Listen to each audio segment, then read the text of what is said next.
Hola, ¿cómo estás? Espero que muy bien. Soy Rodrigo López y este es tu espacio Sapere Aude, Atrévete a Pensar.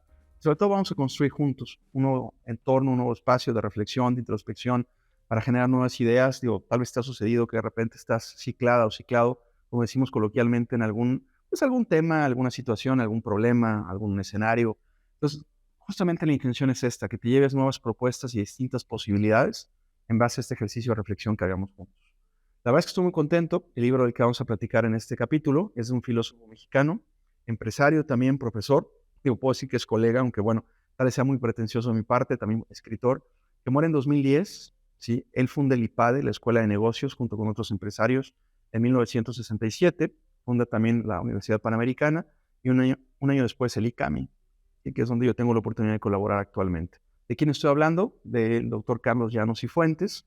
Y este es su libro, que bueno, uno de los tantos libros que tiene, que escribió durante su vida, ¿sí? Viaje al centro del hombre, es mi libro favorito. La verdad es que me lo obsequió mi hermano hace ya algunos años, que tuvo la oportunidad de estudiar con él filosofía en la Universidad Panamericana, ¿no?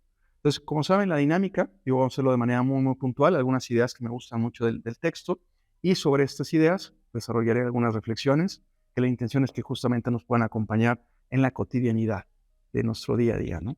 Entonces, hace una reflexión el autor, sí, casi al comienzo, que dice, y lo cito textual, ¿no? ¿Cuántos marxistas han leído a Carlos Marx, este creador junto con Federico Engels del comunismo, y cuántos cristianos han leído el Evangelio? Dijo, la pregunta te la dejaría solamente para que la respondas en voz baja, ¿no? Pero creo que tiene mucho que ver con una coherencia, pero también con un conocimiento. A mí me gusta mucho citar que en las organizaciones actualmente hay 4 jinetes del apocalipsis. Probablemente algunos de ustedes ya lo han escuchado. Y uno de estos jinetes es la ignorancia, ¿no? O sea, ¿cuántas veces hablamos, opinamos, tomamos incluso decisiones sin tener la información para hacerlo de manera responsable? Lo que se conoce actualmente a nivel empresarial como la accountability, o esa rendición de cuentas en base, por supuesto, a un nivel de responsabilidad individual. Entonces, es una primera reflexión, ¿no? O sea, qué tan coherentes y qué tan congruentes somos en lo que hacemos, en lo que decimos y en cómo actuamos de manera cotidiana. Una segunda reflexión que nos dice el autor es que una vida que está centrada solamente en nuestros bienes materiales, pues al final es muy inestable, porque todo lo que es susceptible de adquirirse es susceptible de perderse. ¿Qué opinas sobre esto? Entonces aquí lo interesante sería, a ver, justamente reflexionar sobre qué bases estamos construyendo un proyecto personal, ¿no? Por supuesto, esto tiene que ver con un ámbito profesional, académico, familiar, de pareja, tal vez, con tus amistades. O sea, tendremos que estar ubicando muy, muy bien sobre qué bases estamos construyendo, en este caso, un proyecto personal. Creo que una buena analogía, ¿no? Sería cuando decimos que, no sé, vamos a construir una casa, tal vez tu casa, ¿cuáles son los cimientos sobre los cuales los estás, pues ahora sí que en este caso, edificando, ¿no? Entonces creo que va mucho por ahí también la reflexión. O también otra analogía serían las raíces del árbol. Es decir, qué tan fuerte es el árbol no es tanto por el tronco, que es lo que se observa, sino por lo que no se observa, que en este caso son las raíces. Una tercera reflexión también que nos deja el autor, y aquí él hace referencia en ocasiones también a Stephen Covey, porque Covey habla de esto, ¿no? O sea, los aspectos integrales del ser humano. Creo que Carlos Llano los profundiza de una mucho mejor forma, pero él nos habla justamente de este aspecto holístico en la persona, ¿no? Acuérdense que un ser humano tiene diferentes dimensiones, como tú y como yo.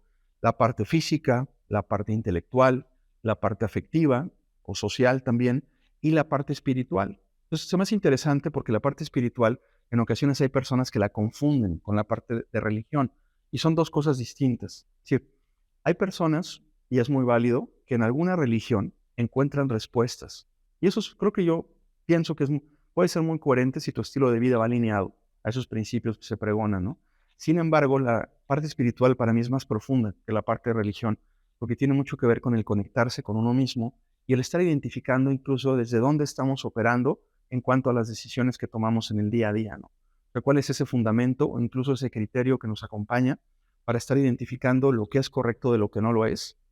Ese difícil camino, ¿no? Que hay gente que le llama ética, hay gente que le llama moral. En realidad, la ética es universal, la moral es más personal, es un camino como más individual, la moral, porque es cuando tú decides cuáles son los valores que tú quieres vivir y vas encontrando diferentes, pues, actividades, conductas, comportamientos que traducen esos valores en un hábito. La palabra clave aquí es el hábito, porque justamente el reto es que seamos congruentes, pero también que seamos disciplinados para que lo que pensemos sea lo que digamos y lo que digamos vaya alineado a lo que hagamos. Entonces, aquí el desafío me parece que es lo que va a inspirar credibilidad, que nos da, pues digo, nos da confianza y nos da liderazgo, es justamente esa congruencia entre, otra vez, lo que pienso, lo que digo y lo que hago, ¿no?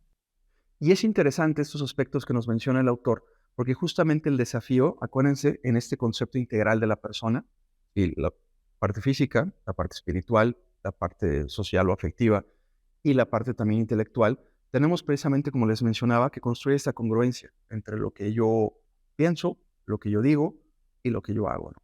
Y al final eso es lo que nos va a dar credibilidad y eventualmente también esa credibilidad nos da una posición de liderazgo. Yo a mí me gusta mucho mencionar esto cuando tengo la oportunidad de estar como profesor en el aula y en la clase de liderazgo, que es una de las materias que me toca a mí impartir de manera recurrente, yo le hago mucho esta pregunta, ¿no? Ahora sí que al estudiante o incluso al participante en un programa de formación. ¿Quién no quiere ser atractivo, no? Y es interesante porque justamente creo que este ser atractivo tiene justamente y precisamente que ver con el hecho de esta, digamos, de esta congruencia y de esta alineación entre lo que estamos haciendo, lo que estamos diciendo y también lo que estamos pensando. Creo que ahí es donde, como decía Epícteto, vamos encontrando una libertad interior que al final nos permite ser nuestra propia persona. Entonces, vámonos con estas reflexiones, vamos con la siguiente. Una pregunta que hace el autor que se me hace hasta cierto punto provocadora, pero nos lleva a una muy buena reflexión. Dice, ¿cuándo es buena la pobreza y cuándo es mala la riqueza? Digo, tú piénsalo, ¿no? ¿Cuándo es buena la pobreza? Es decir, digo, de entrada creo que alguien pensaría que nunca, pero ¿qué tanto, sí? En ocasiones la carencia, la ausencia tal vez de no tener todo lo que yo quisiera, pensando tal vez incluso en bienes materiales, nos da la posibilidad de valorar lo que sí tenemos. No lo sé, digo, ahora sí que tú piénsalo, tú reflexiónalo, pero creo que en ocasiones también el hecho de no tener todo, e incluso como dice el filósofo español Sabater, que apareció en un capítulo anterior, Sabater lo dice, ¿no? No somos omnipotentes, el único omnipotente está en los cielos, según la teología, entonces también tendríamos que estar ubicando hasta qué punto también tenemos que tener esa humildad y esa predisposición de voluntad para reconocer que hay un porcentaje de proyectos que acometamos que no vamos a lograr y partiendo sobre eso creo que podríamos también estar construyendo una individualidad y una libertad mucho más fuerte. Mucho más fuerte me refiero a mucho más sólida, construida, como les decía al comienzo, en estas bases, ¿no? Y la parte de la riqueza, ¿no? ¿Cuándo puede ser mala la riqueza? Pues creo que cuando nos lleva a una ambición desmedida. Es decir, al final creo que es válido aspirar a tener, por ejemplo, cosas materiales. Yo creo que es muy, muy válido, porque al final son proyectos que estamos, ahora sí que construyendo en el día a día, pues con la labor que hacemos, ya sea desde los estudios, desde el hogar, desde el trabajo, con la actividad que realicemos, ¿no? Pero me parece que justamente sobre eso podríamos estar respondiendo a esta pregunta, ¿no? O sea, creo que en general todos los extremos y todos los excesos nos llevan a un camino que seguramente no va a ser pues el más recomendado o el que podría tal vez servirnos más, ¿no? Pero bueno, vámonos con una siguiente idea y lo cito textual el autor, dice, ahora nos enfrentamos a la falta de un concepto y de una idea de persona, a un estilo de vida totalmente superficial y sin un proceso de reflexión. No sé si te ha sentido esto, pero me parece que tendríamos que hacer en este caso, un proceso de reflexión y, ¿por qué no?, hacer ciertas pausas, como lo hemos platicado en otros episodios, para justamente identificar qué estoy haciendo y tal vez qué podría hacer de manera distinta, ¿no? Me parece que una vida sin un examen, sin una reflexión, pues tendríamos que estar cuestionando, ¿no? Hacia dónde nos llevaría y qué resultado, ahora sí que obtendríamos con esto, ¿no? Entonces creo que vale mucho la pena buscar este espacio, como le llama un autor surcoreano, Byung-Chul Han, esta demora contemplativa, este espacio de silencio tal vez, o de detenernos un poco, tal vez un poco a veces esta misma dinámica del trabajo, de los compromisos, no sé, la escuela, la familia, nos lleva a no encontrar esta posibilidad de tal vez bajarle un poquito a la velocidad. Ni siquiera te diría detenerte totalmente, ¿no? Pero sí bajarle a la velocidad precisamente para que bueno, podamos buscar nuevas respuestas a preguntas que algunas tal vez son antiguas y tal vez otras preguntas ya son nuevas. Y bueno, dos ideas, ahora sí que las quise dejar al término, al final, porque también el autor las menciona en así que el segundo tramo de su libro, pero se me hacen muy interesantes porque tienen mucho que ver con algo que yo observo mucho en mi día a día, ¿no? La primera, y la cito textual, dice: una empresa civil o mercantil que no tenga como misión, escucha muy bien, el desarrollo de las personas a las que sirve, no puede recibir el calificativo de grande. Digo, qué importante esto, ¿no? O sea, por supuesto que estamos buscando un beneficio económico, es válido, digamos, al final es una empresa mercantil, busca un lucro, que es un retorno de inversión para un accionista, por ejemplo. Sin embargo, si nosotros no estamos haciendo en este proceso también el acompañamiento para que la persona crezca, difícilmente la empresa puede ser calificada como grande, ¿no? Digo, hay autores que hablan de la responsabilidad social, de la parte corporativa, creo que es muy válido y es muy vigente, pero como pueden ver es un aspecto que, bueno, al menos en Carlos Llano, no es algo nuevo, algo que tiene más de 20 años y que justamente vamos encontrando como esas buenas prácticas, ¿no? Como se conocen actualmente. Y bueno, cierro con esta última idea, que también, digo, posiblemente sea la que más me gusta del libro, y igual nuevamente lo digo textual, dice, el hombre libre no es el que carece de vínculos, sino lo contrario, el hombre libre es el que se haya comprometido en profundidad. Híjole, qué complicado, ¿no? O sea, en ocasiones pareciera que la sociedad actual nos lleva más bien a esta idea o este pensamiento de no te comprometas o hazlo todo más fácil, más light, si puedo usar la expresión, un poco cierto relativismo, ¿no? Así como que pareciera que nada es tan importante. Pero aquí lo que nos dice el autor es que más bien el compromiso sí, es el que nos va a hacer libres. Y él pone la analogía de las raíces del árbol. O sea, mientras un árbol tenga raíces más sólidas, más profundas, más fuertes, más ricas incluso, ¿sí? La persona va a ser más libre. Y va a ser más libre en el sentido de que va a poder ser más autónoma.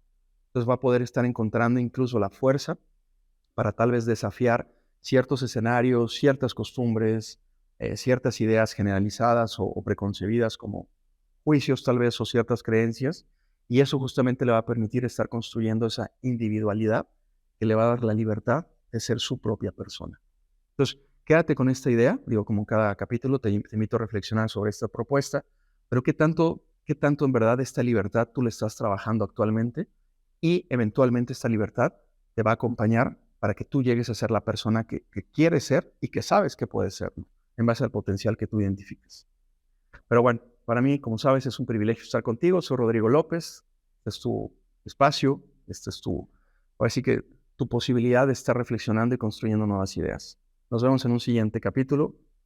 Hasta pronto.